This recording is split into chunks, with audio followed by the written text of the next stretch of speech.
Dalam hal ini pidana bisa menyasar dua pihak, yaitu pihak yang diduga mengajukan dan pihak yang menuduh secara tidak. Itu kalau satu aset aja, misal kurang daftar sertifikat.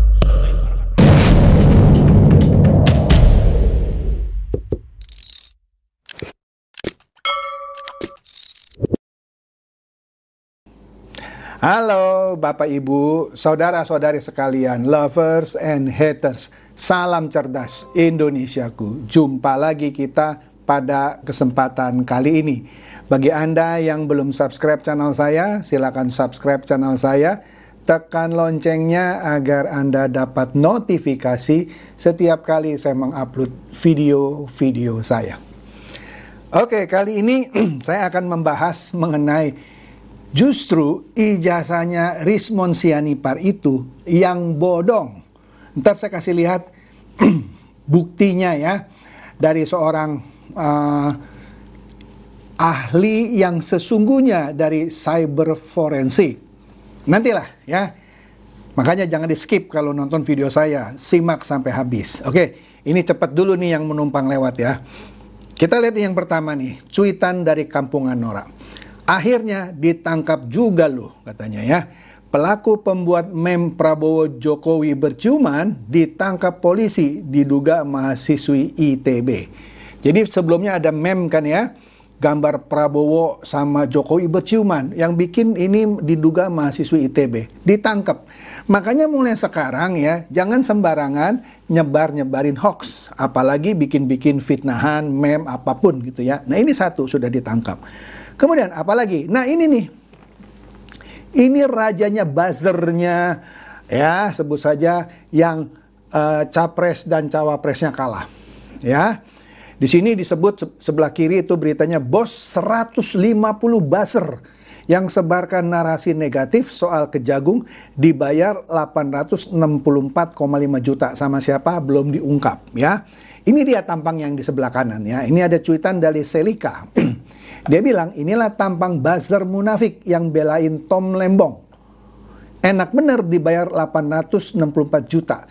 Terus, buzzer-buzzer pendukung anak Aba yang bela Tom Lembong kebagian berapa? Nanti kita lihat kebagiannya berapa ya. Di sini, Partai Sosmed juga mencuit hal yang sama mengenai si namanya ini Madia Muzaki alias MAM. Raja Buzzer Cyber Army.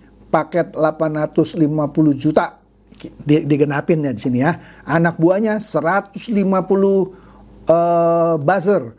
Tarifnya 1,5 juta per orang buat belain koruptor.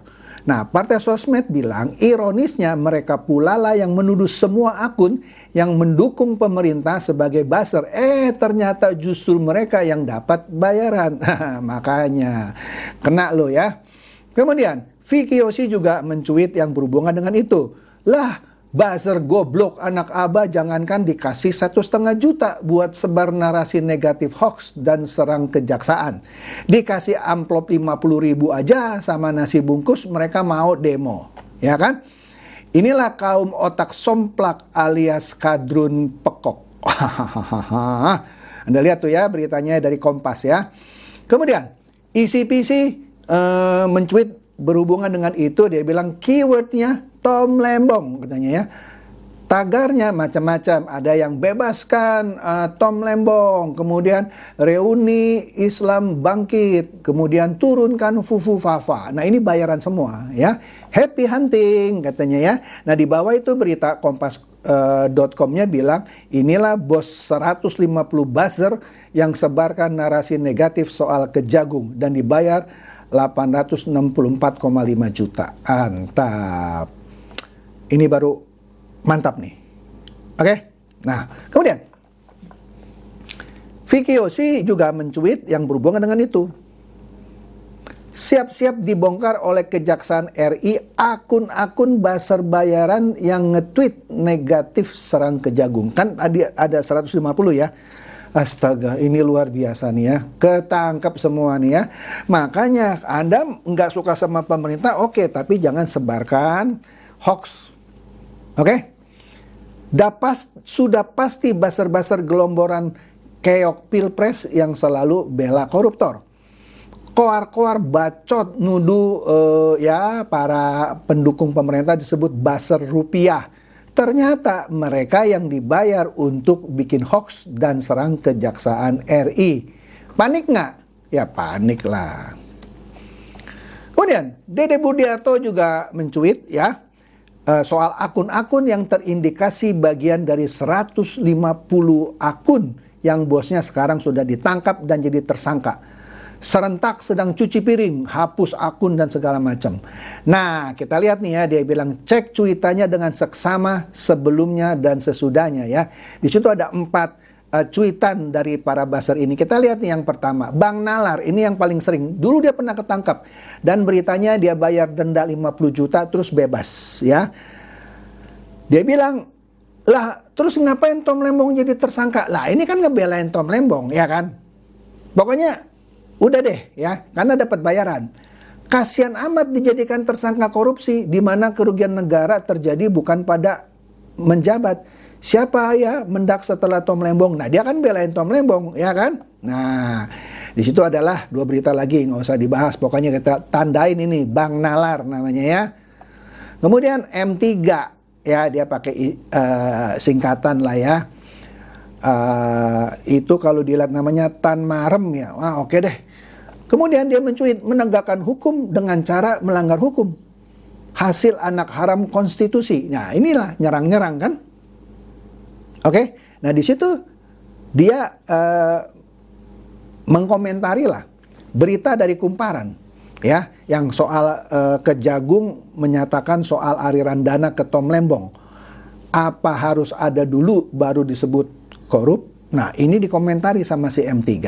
Kemudian M3 juga mengomentari orang ini ya. Saya nggak tahu orang ini siapa nih yang pakai baju kuning. Inilah Ternak Mulyono, maksudnya buzzer bayaran Jokowi. Padahal dia sendiri yang dibayar oleh yang tadi ditangkap ya. Ini Bang Nalar pun sama ya. Dia apa ya, menyerang yang baju kuning ini. Lah ternyata buzzer Mulyono. Kadang-kadang saya juga suka disebut buzzer ya Mulyono, padahal saya nggak dibayar sama Pak Jokowi. Dia bilang Jokowi abadi, lu masuk bui. Nggak ngerti saya maksudnya apa, ya kan? Tapi di sini kan sama kan cuitannya ya. Ya oke deh. Kemudian Vicky Yosi juga mulai mempersoalkan ini Said Didu. Ya. Dia bilang, dia memberikan tag lah, mencolek gitu ya. Divisi Humas Polri dan kepolisian, dia menanyakan, sampai kapan provokator tua bangke ini dibiarin? Ini sudah masuk pasal makar. Kita lihat tuh cuitan Muhammad Said Didu, kenapa disebut makar? Kita lihat ya, cuitannya bilang begini. Jika bangsa Indonesia mau diperbaiki atas kerusakan yang dibuat oleh keluarga Jokowi selama ini, jadi dia nuduh bangsa Indonesia ini kerusakannya gara-gara Jokowi, dia bilang ya, maka Gibran harusnya dimaksulkan. Makanya Vicky Yosi ini sudah termasuk makar, dia minta perhatian dari Polri. Kita lihat saja nanti ya, seru ini.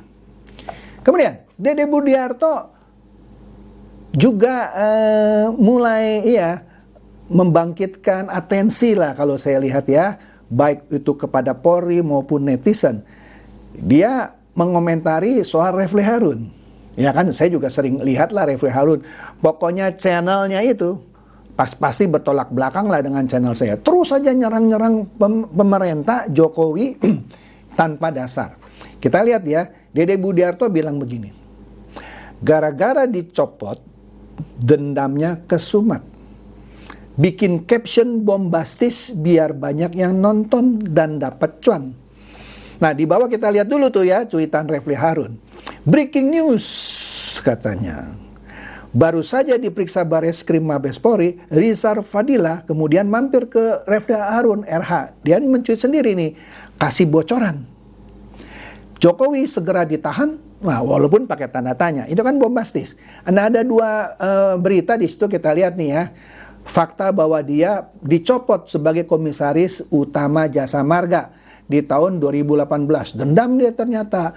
Kemudian di Detik Finance juga memberitakan itu, bahwa setelah dicopot dari komisaris utama, ternyata dia pegang banyak jabatan ya. Yang pertama tadi dicopot dari komisaris utama Jasa Marga, yang ini juga dicopot dari komisaris utama Pelindo 1 ya. Itu di tahun 2020. Kemudian Refli Harun curhat di sosmed. Wah, dendam nih. Nah, kemudian Dante, dia juga mencuit, ya pokoknya dibuat netizen dan aparat aware gitu ya. Dia bilang, who's behind the scene? Ya, ramenya isu pemaksulan Mas Gibran sebagai wapres, ijazah palsu, gaduh pik, ya kan? Siapa yang bermain di belakangnya? Ya kan? Ada tokoh yang bersuara keras. Ada Refli Harun, Abraham Samad, Muhammad Said Didu. Ya, tujuannya jelas, menjatuhkan kredibilitas Pak Jokowi sekeluarga. Termasuk ya yang lain-lain yang sekarang nih ya, kayak Roy Suryo, Rismon, ya, Tifa. Nah, ya, sebentar, Rismon saya kuliti soal ijazahnya justru yang bodong. Kemudian Kampungan Nora, ya, ini kan Rizal Fadira. Setelah diperiksa Bareskrim kan mau diperiksa di Polda Metro, ya. Dia bilang, breaking news, terlapor Rizal Fadila tidak bisa hadir ke Polda Metro Jaya. Sebelumnya dia diperiksa di Bareskrim hadir, maka langsung dia ke tempat Refli Harun, kira-kira begitu ya. Kemudian keesok harian yang mau diperiksa di Polda Metro Jaya, dia tidak bisa hadir katanya. Mangkir, tanda tanya. Menurut pengacaranya Kosinudin kepada penyidik, Rizal Fadila tidak bisa hadir karena kecelakaan ditabrak motor kemarin malam. Ditabrak motor. Aduh, jadi katanya Rizal Fadila agak mulai stres semenjak dipecat oleh PAN. Oh, ternyata pernah jadi politisi PAN dulu dia dipecat. Nah, Dede Budiarto mengomentari berita Okeson. Beritanya bahwa Rizal Fadila terlapor dugaan ijazah palsu Jokowi alami kecelakaan ditabrak motor. Makanya Dede Budiarto bilang jangan lawan orang baik. Oke? Kemudian Bunda CNHYE, ya. Drama pun dimulai katanya. Saat belum ada panggilan Polda Metro Jaya, paling kenceng Rizal Fadila teriak, "Tangkap Jokowi, adili Jokowi." Ada videonya. Bla bla bla. Setelah dipanggil Polda, tiba-tiba tak hadir, alasannya ketabrak motor. Si Roy Owen mulai cari kambing hitam. Si Tifa mau bawa ke Mahkamah Internasional. Si Anipar yang ngakunya ahli lulusan Jepang, konon ceritanya ijazahnya palsu. Nah, nanti ini kocaknya pola kalian. Mari kita ngakak berjamaah, jangan lawan orang baik. Astaga. Nah, ini Brigadir JM. Dia juga mencuit soal Rizal Fadila itu, ya. Tuh yang lagi pakai kacamata. Penasaran nih katanya, cecunguk ini masih berani teriak-teriak nggak saat diperiksa di Polda Metro? Sebelumnya dia teriak paling kencang, adili Jokowi. Wah. Nah, Dante, dia mencuit soal proses hukum nih ya. Di sini beritanya bahwa keluarga dan pengacara Jokowi bawa ijazah asli ke Bareskrim Polri. Halo, jadi clear ya kata Dante, keterangan kuasa hukum Pak Jokowi dan keluarga Pak Jokowi yang mendatangi Bareskrim Mabes Polri untuk menyerahkan berkas ijazah asli untuk diuji forensik oleh Puslap 4. Waduh, seru nih ya. Serinya berlanjut ke pengadilan. Ini yang kita tunggu sebentar lagi. Sabar. Nah, ini dia. Tukang memaki mencuit ya pendapatnya Yosua M. Sinambela yang asli ahli forensik. Nah, ntar kita lihat ya. Anda juga bisa search nama Yosua M. Sinambela yang sering dipakai sebagai saksi ahli di pengadilan-pengadilan ya. Dia bilang, Yosua ini mendapat konfirmasi dari Universitas Yamaguchi, Jepang. Rismond kan ngakunya lulusan dari Yamaguchi ya, Universitas Yamaguchi. Yaitu bahwa universitas tersebut tidak pernah mengeluarkan ijazah S2 ataupun S3 atas nama Rismond Sianipar. Nah ini kata Yosua loh, ya. Saya kan cuman bacain, menyajikan info.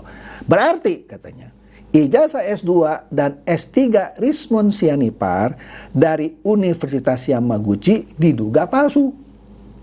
Nah, dia sendiri nuduh ijazahnya Jokowi palsu, padahal dia punya ijazah S2 dan S3-nya palsu. Nah, di situ ada jawaban email ya, mungkin kecil, saya bacakan aja ya.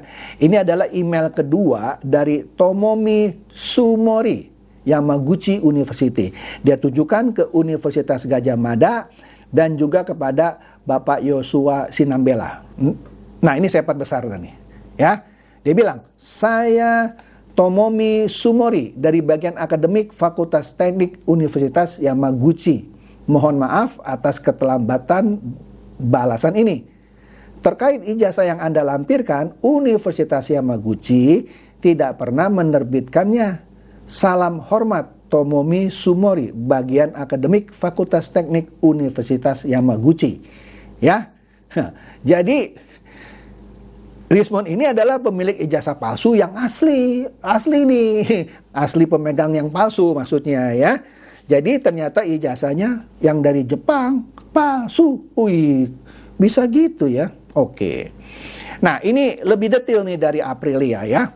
Ini tentang Rismond katanya, yang mengaku ahlinya ahli forensik digital yang konon tamatan Jepang katanya. Menurut ahli asli ya forensik digital, tidak ditemukan ijazah di Universitas Jepang sono. Wow, katanya. Plot twist banget sih ini. Maling teriak maling. Nah, di situ ada beritanya. Ini saya perbesar ya, kita lihat nih. Ini Yosua Sinambela ya. Dia bilang, ijazah palsu sang penuduh, ya si Rismond maksudnya. Sejak viralnya dokumen FGD, Focus Group Discussion ya, komunitas kami yaitu DFIS, Digital Forensic Info Security, SEC ya, yang membahas metode para ahli gadungan.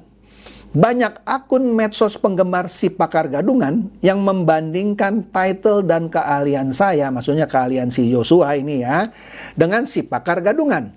Mereka teryakinkan dengan title mentereng yang disematkan si pakar gadungan di depan namanya dan CV-nya. Mereka disilaukan oleh bahasa-bahasa tingkat tinggi atau ilmiah yang digunakannya. Padahal sebenarnya zong. Zong. Dan tidak ilmiah sama sekali. Si pakar gadungan ternyata berhasil meyakinkan banyak pihak sejak lama dengan title yang dimilikinya, dengan cerita-cerita punya paten dan publikasi, punya S2 dan S3 Jepang.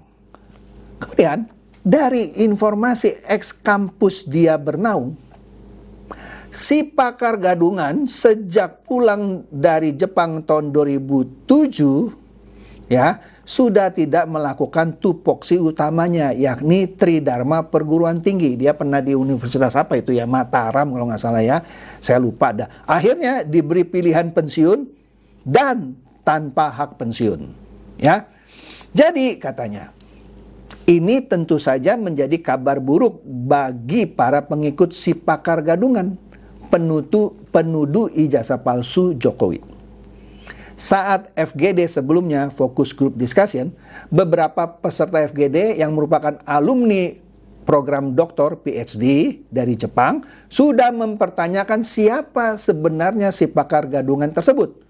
Mereka melakukan investigasi dan tidak menemukan penelitian terkait tesis maupun disertasinya. Kalau untuk S2 kan bikin tesis, S3 bikin disertasi. Kemudian tidak menemukan datanya di halaman penyetaraan dikti. Jadi kalau orang lulusan luar negeri harus menyerahkan ijazahnya ke dikti untuk disetarakan lah gitu ya. Tidak ada. Yang seharusnya memang wajib dilakukan sebagai pegawai dikti saat itu. Ya, dia tidak mendapatkan itu. Penyetaraan ijazah ini merupakan kewajiban bagi lulusan luar negeri yang ingin menggunakan title-nya secara sah di Indonesia. Kami juga sudah menanyakan ke seluruh library kampus Yamaguchi terkait judul-judul tesis dan disertasi yang tercantum di CV si pakar gadungan tersebut. Dan dijawab tidak ditemukan seperti email yang tadi yang terlampir, ya. Jadi setelah melakukan investigasi bersama tim DFIS yang beberapa di antaranya merupakan lulusan PhD atau doktor yang tulen yang asli dari Jepang, dan menunggu konfirmasi seminggu lebih karena adanya liburan Golden Week di Jepang. Ini benar, karena saya kan juga baru pulang liburan dari Jepang. Ada Golden Week, ya. Dari Jumat lalu sampai Selasa yang ini. Jadi seminggu lebih bahkan, ya. Akhirnya, pagi ini kami mendapatkan email konfirmasi secara official melalui Academic Affairs Section Faculty of Engineering Yamaguchi University yang menyatakan bahwa ijazah si pakar gadungan ternyata palsu atau tidak pernah dikeluarkan oleh kampus tersebut. Ijazah yang pernah disubmit si pakar gadungan di instansinya ternyata hasil editan.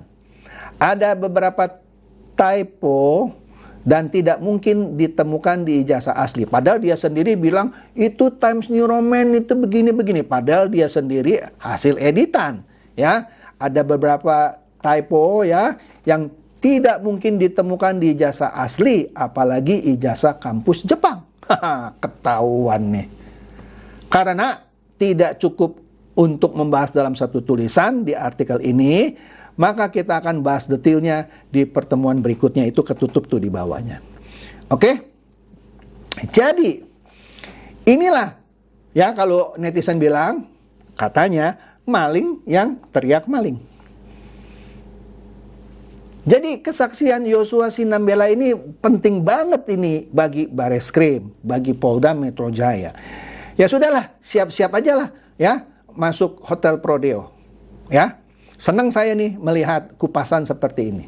Demikian dari saya, semoga ini mencerdaskan dan mencerahkan Anda semua. Silakan share video saya ini kepada teman-teman, sahabat atau kerabat supaya mereka tambah cerdas dan tercerahkan. Seperti biasa, terima kasih.